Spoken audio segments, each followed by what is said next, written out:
많이 더우시지요? 에어컨을 좀 틀으면 좀 낫겠지요? 그런데 좀 안 틀으려고 그럽니다. 그러니까 겉옷 같은 거 좀 벗으셔도 괜찮습니다. 오늘 우리는 맥주 감사 주일로 지키는 주일입니다. 오늘 우리가 함께 읽은 출애굽기 23장 14절에서 19절 말씀에는 이스라엘의 3대 절기가 등장합니다. 오늘 본문에서 우리가 보는 것처럼 이스라엘의 3대 절기는 무교절, 맥주절, 수장절 이렇게 기록하고 있습니다. 무교절이라 함은 누룩이 들어가지 않는 빵을 먹는다 해서 무교절이라고 합니다. 오늘 본문에서 보여주는 것처럼 이 무교절은 유월절과 매우 깊은 연관을 가지고 있습니다.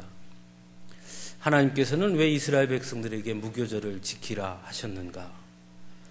아마도 그들이 애굽의 종이었다라는 사실을 기억하게 하신 것 같습니다. 또한 그들이 출애굽한 것은 하나님께서 은혜를 베푸셔서 하나님의 은혜로 하나님의 구원에 대한 감사를 잊지 말아라 하는 뜻으로 이 무교절을 지키게 하셨습니다. 오늘 우리는 이 무교절, 유월절을 지내지는 않습니다. 하지만 이 무교절과 유월절은 오늘을 사는 우리들에게도 매우 중요한 의미가 있다 할 수 있습니다. 즉, 우리는 매 순간순간 우리가 모두 죄의 종이었고 죽을 수밖에 없는 존재였다라는 것을 항상 기억하고 살아야 한다는 것이고요. 또 하나는 그럼에도 불구하고 우리가 구원받은 것은 인간의 노력이 들어가지 않은 전적인 하나님의 은혜였다라는 것을 날마다 기억하고 살아야 한다는 것을 가르쳐준다 할 수 있습니다. 두 번째 절기는 맥주절입니다. 이 맥주절은 조금 복잡한데요. 좀 자세하게 들여다볼 필요가 있습니다. 먼저 이 무교절은 일주일 동안 누룩이 들어가지 않는 빵을 먹으면서 지냅니다. 그리고 일주일이 지난 안식일 후에 그 다음 날을 가리켜 초실절이라고 부릅니다. 이 초실절로 시작해서 7주일, 그러니까 7일이 일주일이니까 7주일, 77, 그래서 77절이라고 합니다. 즉 날짜로는 49일. 그래서 그걸 77절이라고 합니다. 그 77절 다음 날, 그날을 오순절이라고 합니다. 오순, 50이라는 뜻입니다. 그래서 77절, 오순절 이렇게 되는 것이죠. 그래서 이 맥주절을 가리켜서 77절 또는 오순절 이렇게 다 같이 부르기도 합니다. 이렇게 오순절이 되면 성전에 새로운 누룩이 들어간 소제를 하나님 앞에 드리도록 했습니다. 여기에서 중요한 것은 새로운 누룩이 들어간 소제를 드린다라는 것입니다. 애굽의 종이었던 자들이 자유자가 되었고 첫 열매를 거두어서 그 열매를 가지고 그 씨를 가지고 그래서 거둔 것을 가지고 하나님 앞에 나아가면서 새롭게 누룩을 넣어 소제로 드리는 것입니다. 이것이 오늘 우리에게 주시는 의미는 또 무엇일까 생각해 봅니다. 아마 왜 하나님께서 맥주절을 지키게 하셨는가? 거기에는 우리가 새로운 피조물, 새로운 존재, 거듭난 자들이라는 것을 깨닫게 하시기 위함이 아닌가 생각해 봅니다. 그러니까 애굽의 종이었던 자들이 주인이 시키면 시키는 대로 내가 무엇을 결정할 수 있는 권한이 아무것도 없이 매여 살던 자들이 하나님의 은혜로 자유자가 되었고 스스로 무엇인가를 해서 또 그것을 통해 자기가 무엇인가를 얻었을 때 그것을 하나님께 드림으로 이제 그 이전에 종이 아닌 자유자가 되었다는 사실을 만끽하는 것, 그것이 바로 맥주절이라 할 수 있습니다. 그러므로 더 큰 것, 하나님이 주신 것, 또 더 큰 것을 주실 것에 대한 기대와 또 주신 것에 대한 감사로 하나님 앞에 나아가는 것, 그것이 아마 맥주절의 의미라 할 수 있습니다. 그리고 마지막으로 수장절입니다. 이것은 연말에 밭에서 거둔 것에 가지고 드리는 것인데요. 우리식으로 말하면 아마 추수감사절 이렇게 좀 비슷할 것이고요. 추석하고도 좀 비슷할 수 있습니다. 이것은 아마 하나님께서 약속대로 이루어 주신 것에 대한 감사라고 말할 수 있을 것입니다. 이렇게 오늘 3대 절기는 무교절, 맥추절, 수장절 이렇게 하나님께서 말씀하고 계시는데요. 이 세 가지 절기에는 공통적인 하나님의 명령이 있습니다. 즉, 이 세 절기를 지킴에 있어서 하나님이 이스라엘 백성들에게 주신 세 가지 공통된 명령이 있다는 것입니다. 첫 번째는 모든 남자는 이 절기 때마다 여호와께 보일지니라 이렇게 말씀합니다. 모든 남자는 매년 3번씩 주 여호와께 보일지니라 이렇게 말씀하고 있습니다. 즉 절기 때마다 하나님 앞에 나아오라는 것입니다. 하나님께 보일지다 이 말씀이 무슨 뜻일까? 왜 절기 때마다 모든 남자가 하나님 앞에 나와야 하는가? 곧 여호와께 보일지니라 이 말씀은 곧 예배의 초청이라 할 수 있습니다. 그러니까 이스라엘의 모든 백성들은 적어도 그 절기 때마다 하나님 앞에 나와서 예배하라라는 것입니다. 예배하라. 절기를 지키라. 그럼 여기서 우리가 한 가지 생각할 것이 있습니다. 예배가 무엇이냐 하는 것이죠. 절기 때마다 하나님 앞에 나와 예배한다. 그 예배가 무엇이냐? 거기는 4가지 의미가 있습니다. 첫째는 하나님이 나의 하나님 되심을 인정하는 것입니다. 절기 때마다, 무교절 때마다, 맥주절 때마다, 수장절 때마다 그 하나님께서 애굽에서 종살이했던 나를 구원하신 그 하나님, 또 맥주절을 맞이하게 하신 하나님, 수장절을 맞이하게 하신 하나님, 그 하나님이 나의 하나님이십니다 라는 것을 예배를 통해 분명하게 확인하고 인정하는 것, 그것이 바로 예배의 자리입니다. 또한 예배는 그것은 곧 우리가 하나님의 자녀라는 것을 증거하는 자리이기도 한 것입니다. 이렇게 하나님이 우리의 하나님 되심과 내가 하나님의 자녀라는 것을 증거함을 통해서 예배 안에서 우리는 하나님과 하나님의 자녀들이 만나고 교통하는 그 자리가 이루어지게 되는 것입니다. 또한 예배 안에서 우리는 하나님의 언약을 다시 한번 확인하는 것입니다. 젖과 꿀이 흐르는 가나안 땅을 너희에게 줄 것이다. 그 약속의 말씀을 예배 가운데 다시 한번 확인하는 것입니다. 그러므로 이 3대 절기는 곧 3대 절기를 지킴에 있어 하나님이 주신 가장 큰 명령은 예배를 통해 하나님 앞에 감사하라라는 말씀인 것입니다. 오늘날 많은 사람들이 예배를 참 우습게 여기는 것 같습니다. 어떤 분은 이렇게 이야기하는 것도 들은 적이 있습니다. 그거 꼭 주일날마다 가서 예배를 드려야 합니까? 저는 제가 하나님 사랑하고 하나님 믿고 그렇게 하면 되는 것 아닙니까? 그거 굳이 다 모여가지고 꼭 그렇게 예배를 드려야 합니까? 예배 드리러 가는 시간도 아깝고 또 드리는 여러 가지 들어가는 비용도 아깝고 그냥 하나님 사랑하면 되고 내가 하나님 믿으면 되는 거지 굳이 그걸 예배를 드려야 하겠습니까? 여러분 어떻게 생각하십니까? 일편 말이 좀 되는 것 같습니까? 그런 생각 좀 안 드십니까? 저도 가끔 그런 생각 해본 적이 있습니다. 꼭 드려야 하는가?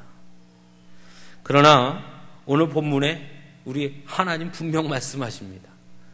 주 앞에 나와라. 주 앞에 보일지니라. 예배는 하나님이 우리의 하나님 되심을 인정하는 행위이고 예배는 곧 내가 하나님의 자녀라는 것을 증거하는 것이고 예배는 곧 하나님과 하나님의 자녀들이 소통하고 교통하며 만나는 자리가 예배이기 때문에 예배는 우리에게 너무나 소중한 자리인 것입니다. 그러므로 예배를 만홀히 여기서는 안 되는 것입니다. 예배에 집중하는 여러분이 되시기를 간절히 바랍니다. 또 한 가지는 모든 남자는 다 나오라는 것입니다. 여기에 중요한 건 모든 남자입니다. 모든 남자. 그 말씀을 곰곰이 생각해 봤습니다. 무교절이야 그렇다고 치지만 맥주절, 수장절을 곰곰이 생각해 보면 이 말씀이 참 이해가 안 되는 경우가 있습니다. 예를 들어 봅시다.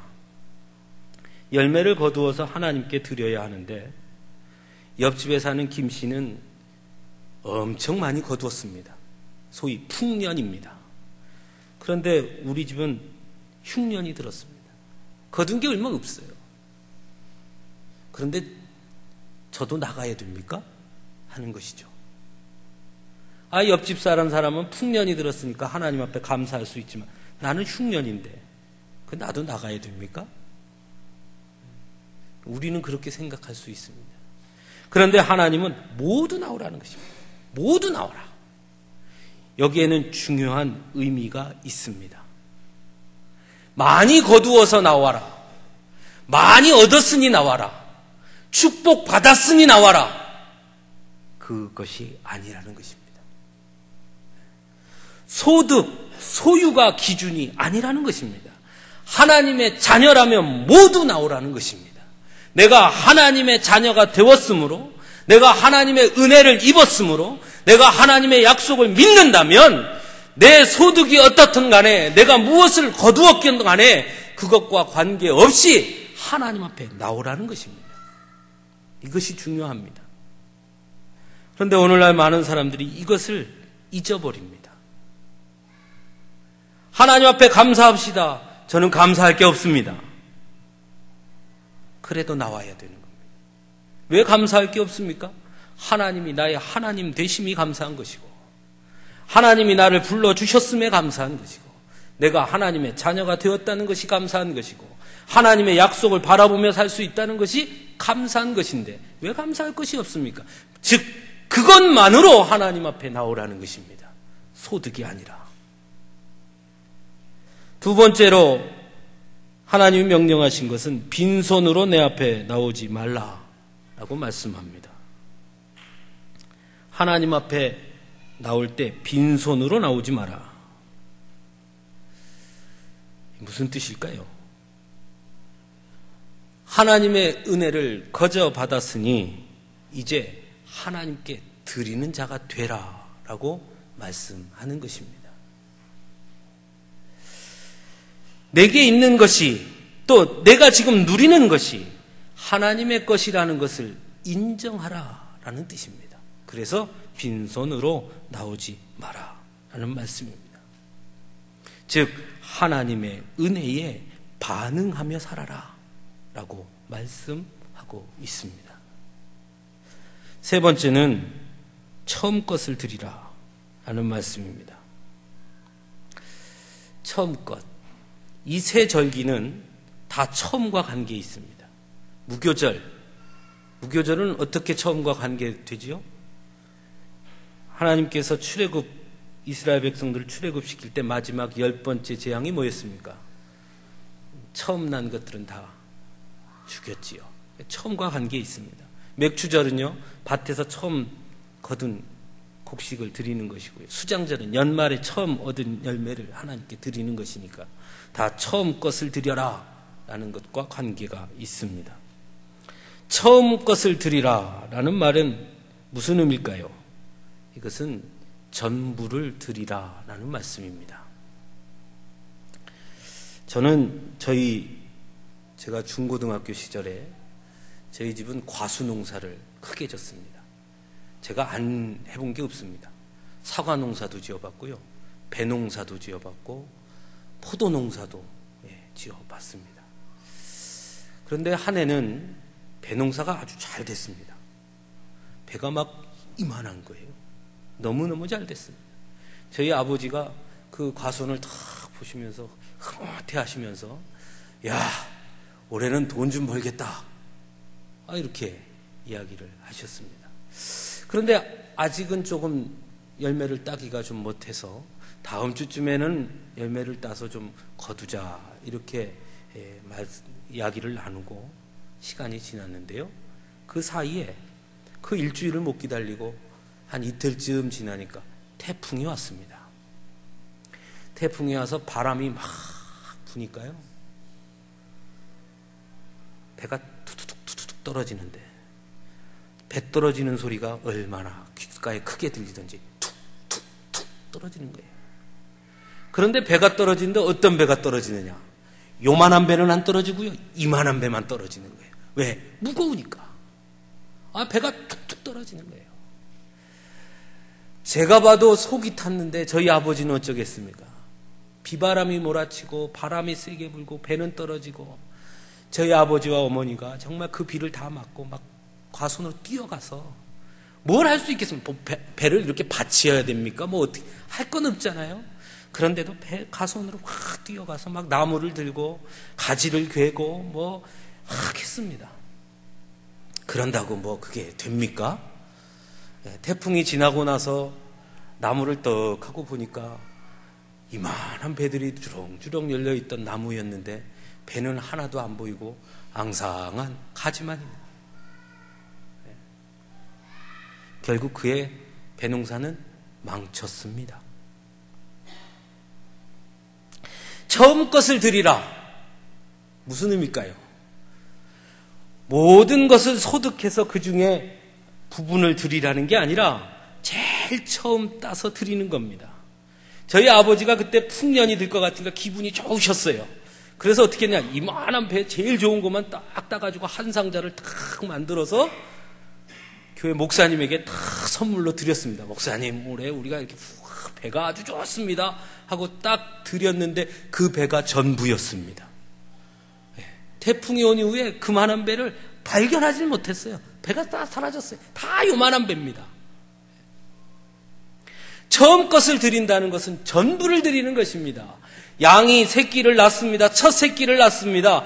그걸 드리는 겁니다. 첫 새끼 난 뒤에 그 양이 또 새끼를 낳으려는지, 아니면 늑대한테 잡혀 먹히려는지, 아니면 병이 들어서 죽으려는지 알 수가 없습니다. 그럼에도 불구하고 첫 번째 걸 하나님께 드리는 것입니다. 왜냐하면 전부를 드리는 것이기 때문입니다. 그러니까 그것은 전부를 드리는 겁니다. 10개 중에 하나를 드리는 게 아니라 전부를 드리는 것이 첫 열매를 드리는 것입니다. 그것은 곧 그 다음은 하나님께 맡깁니다라는 의미가 있는 것입니다. 그래서 첫 번째를 드리는 것입니다. 전적으로 하나님께 맡긴다는 믿음의 표현이 첫 열매를 드리는 것입니다. 하나님의 행하심과 하나님의 방법이 나의 어떤 방법과 어떤 계획보다 더 완전하다는 것에 대한 확고한 믿음과 신뢰가 있을 때 행할 수 있는 것이 첫 번째 것을 하나님께 드리는 것입니다. 오늘 우리가 함께 읽은 누가복음 11장 11절에서 13절 말씀에 예수님 이렇게 우리에게 말씀하십니다. 너희 중에 아버지 된 자로서 누가 아들이 생선을 달라 하는데 생선 대신에 뱀을 주며 알을 달라 하는데 전갈을 주겠느냐? 너희가 악할지라도 좋은 것을 자식에게 줄 줄 알거든. 하물며 너희 하늘 아버지께서 구하는 자에게 성령을 주시지 않겠느냐?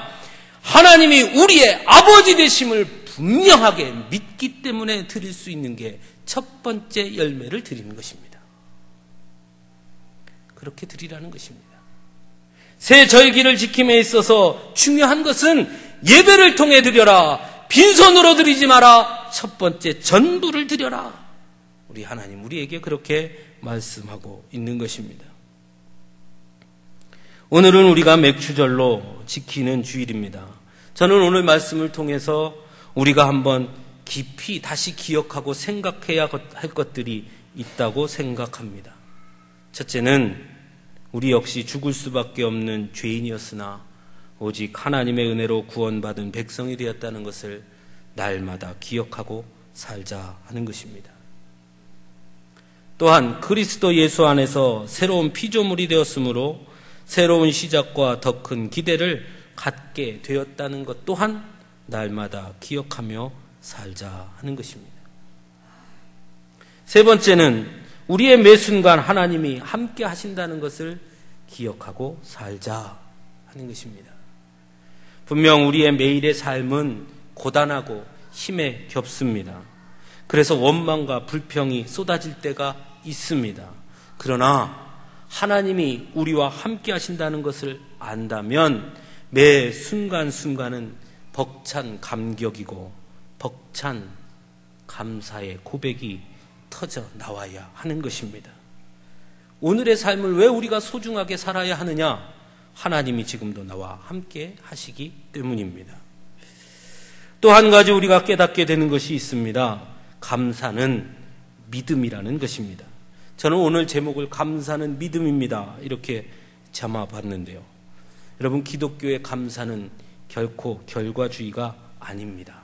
뭘 받았으니까, 뭘 이만큼 받았으니까 감사하는 것이 아닙니다.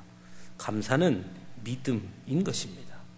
이미 받은 것에 감사하는 것입니다. 구원받은 것에 감사하고 하나님의 함께 하심에 감사하는 것입니다. 또한 하나님께서 더 큰 축복을 주실 것이라는 그 기대를 가질 수 있게 되었다는 사실에 감사하는 것입니다. 왜냐하면 우리 하나님은 좋으신 아버지이시기 때문입니다. 이렇게 생각해 볼 때 과연 우리는 어떻게 감사하는가 생각해 보게 됩니다. 여러분은 어떠십니까?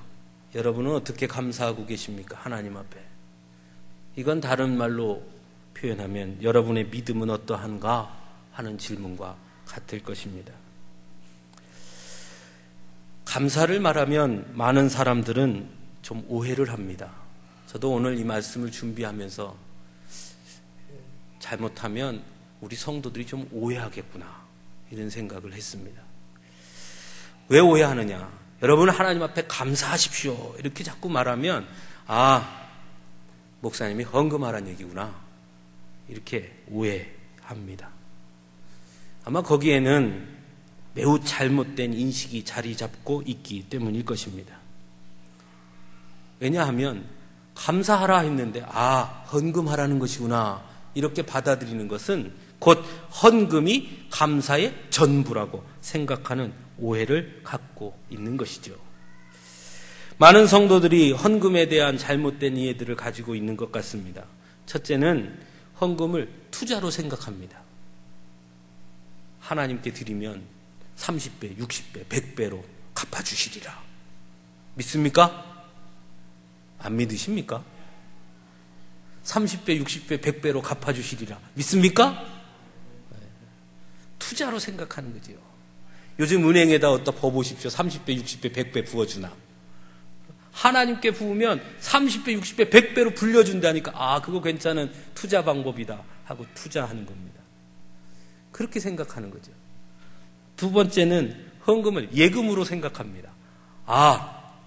헌금이 뭐냐? 저 하늘나라에 가면 내 곳간이 있는데 거기에 차곡차곡 쌓인다는 거예요.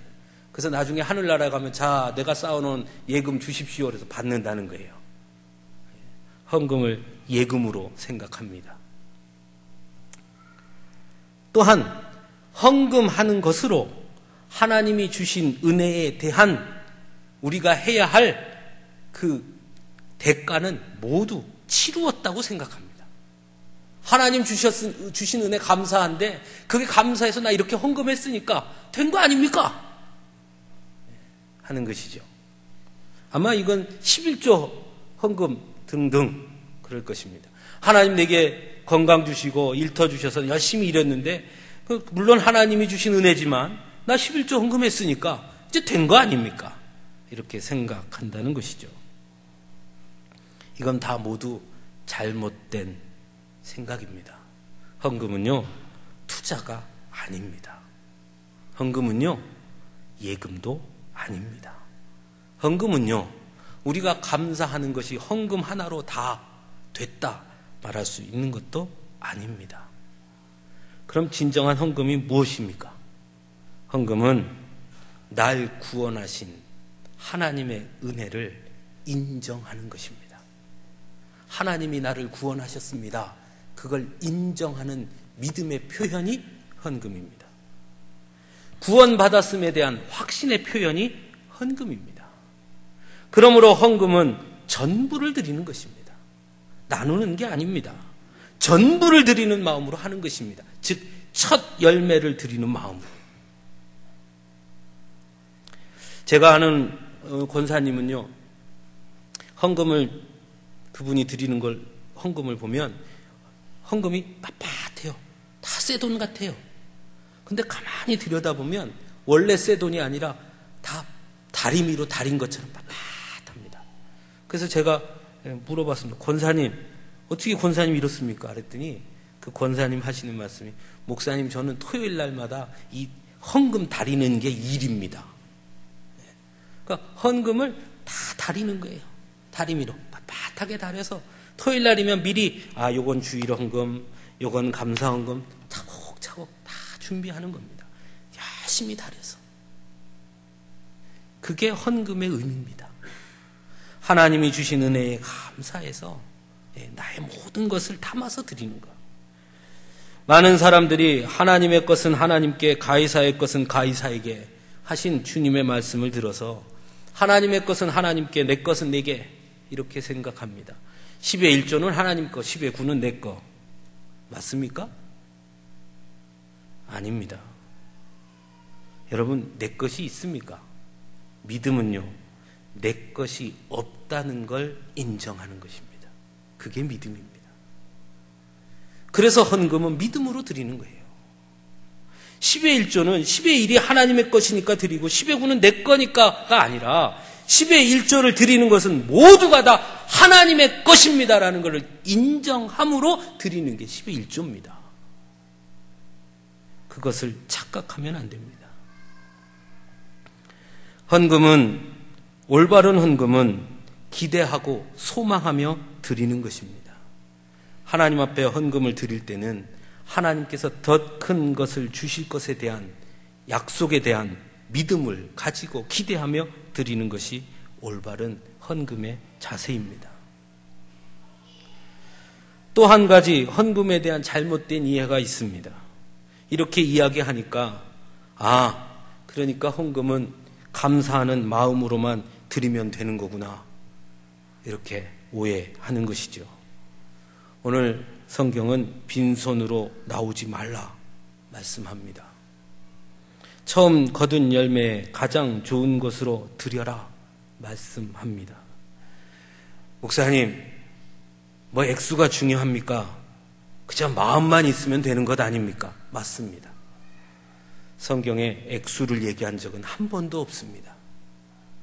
오늘 본문에도 빈손으로 나오지 말라 했지 얼마 갖고 나와라 그런 말 없습니다. 그런데 중요한 건 마음이 정말 중요합니다. 그런데 마음으로만 드리면 된다고 하는 사람들이 대부분 아무것도 드리지 않는다는 것입니다. 여러분, 마음으로 드린다는 것이 무슨 의미인지 아십니까? 손으로 드리는 것에 그치지 아니하고 내 온 마음을 거기에 담아 드리라는 뜻입니다. 모든 것을 하나님의 것으로 인정하고 하나님 앞에 나의 모든 것을 맡기는 것, 그것이 진정으로 마음으로 드리는 것입니다. 저는 오늘 말씀을 준비하면서 이런 생각을 해보았습니다. 하나님이 기뻐하시는 감사가 무엇일까? 여러분 어떻게 생각하십니까? 왜 우리는 하나님이 기뻐하시는 감사를 드리지 못할까? 여러분 어떻게 생각하십니까? 너무 간단하지만 너무 어려운 문제임에는 틀림이 없습니다. 왜 우리가 하나님 앞에 감사하지 못할까? 한 가지가 내 앞에 걸려 있기 때문입니다. 그런데 그게 너무 중요한 문제입니다. 그건 무엇이냐면 하나님께 모든 걸 맡기지 못하기 때문입니다. 하나님께 모든 것을 맡기지 못한다는 것은 다시 말하면 우리가 하나님을 믿지 않고 있다는 것입니다. 나는 하나님을 믿습니다. 나는 하나님께 감사합니다. 나는 하나님을 진짜로 믿습니다.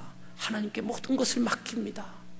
그렇게 입으로 수없이 고백하지만 그러나 실상 우리의 삶을 가만히 들여다보면 나는 하나님을 온전히 신뢰하지 않고, 그래서 하나님께 모든 것을 맡기지도 않고, 그래서 여전히 나의 방식과 내 생각과 내 계획에 따라 나의 미래를 차곡차곡 준비하고 있는 그런 우리의 모습이 하나님 앞에 온전한 감사를 드리는데 실패하게 만든다는 것입니다. 여러분 자녀들 있으시죠? 자녀들을 위해 기도하는 시간이 얼마나 되십니까? 어떤 분이 이런 얘기하는 걸 들었습니다.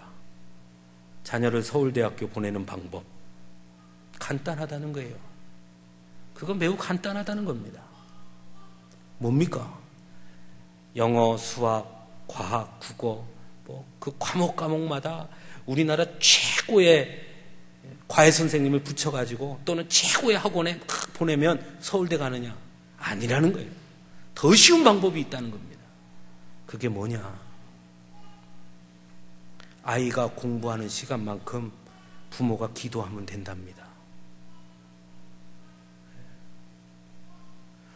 하나님께 맡긴다고 하면서 내 자녀를 위해 기도하지 않고 그 자녀를 하나님께 맡기는 것이 아니라 학원 선생님한테 맡기면서 하나님 내 자녀의 앞길을 하나님께서 주장하여 주시옵소서. 하나님이 이렇게 말씀하실 겁니다. 네 학원 선생님한테 물어라. 네 학원 선생님한테 그렇게 해주라 그래라. 내 자녀를 언제 나에게 맡긴 적이 있더냐? 학원 선생님한테 맡겼지. 하나님 내 삶을 주장하여 주시옵소서. 하나님 책임져 주시옵소서. 하나님 인도하여 주시옵소서. 내 삶을 하나님 주장하여 주시옵소서. 하나님 이렇게 말씀하실 겁니다. 그 왜 나한테 그러냐? 돈한테 가서 그래라. 돈한테 가서. 보험회사 직원한테 가서 그래라. 예금 통장 붙잡고 그래라. 언제 내가 나에게 네 삶을 맡기길 했느냐? 내 삶을 맡기지도 아니하고 왜 이제 와서 나보고 모든 걸 다 해달라고 하느냐? 사랑하는 성도 여러분, 여러분은 하나님 앞에 무엇을 맡기고 있습니까? 얼마나 맡기십니까? 왜 우리가 감사가 없습니까? 간단합니다. 하나님 앞에 맡긴 것이 없으니, 하나님이 주신 은혜를 맛보지 못했으니 감사할 것이 없습니다.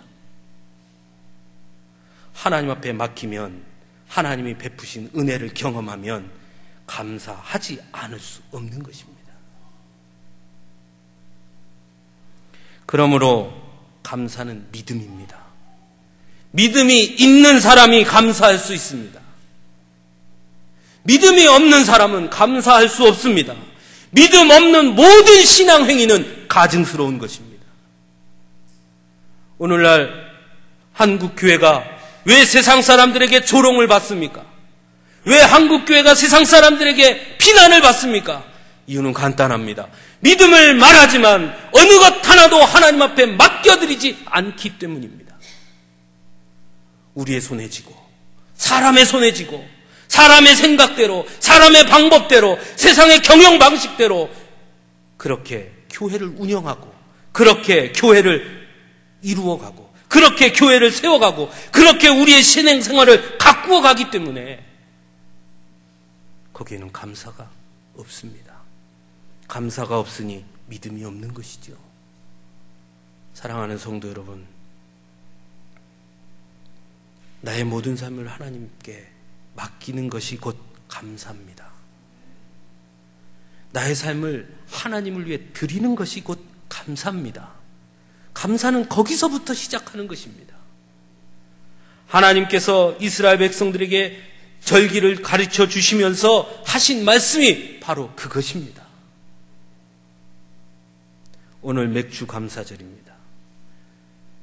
2014년 1월부터 6월까지 여러분 돌아보십시오. 한 가지 확실한 것은 있습니다. 2014년 1월부터 바로 지금 이 순간까지 하나님은 단 한 번도 여러분 곁을 떠나지 않았다는 것입니다. 그럼 이제 여러분 스스로 물어보십시오.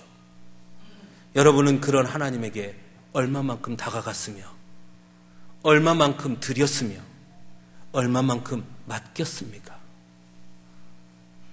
하나님은 단 한순간도, 지난 6개월 동안 단 한순간도 여러분 곁을 떠나지 않았으나 여러분은 얼만큼 하나님 옆에 서 있었습니까? 하나님 곁에 있었던 만큼 감사하게 될 것입니다. 별로 감사할 것이 없습니까? 그건 여러분이 하나님 곁에 가까이 간 적이 별로 없었다는 것입니다. 그렇다면 이제라도 하나님 앞에 가까이 가십시오. 이제라도 하나님 곁에 가까이 다가서십시오. 내 곁에 계신 주님을 향해 내 마음을 여십시오. 내 삶을 하나님께 맡겨보십시오. 그리고 최선을 다해 하나님이 주실 놀라운 그 축복을 기대하며 최선을 다해 살아보십시오.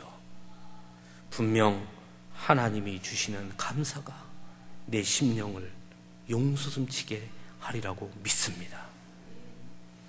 우리 사랑하는 서강주교회 모든 성도 여러분들의 삶 속에 감사의 고백이 끊이지 않는 진정한 믿음의 자녀들이 될 수 있기를 간절히 바랍니다. 기도하겠습니다. 좋으신 아버지 하나님,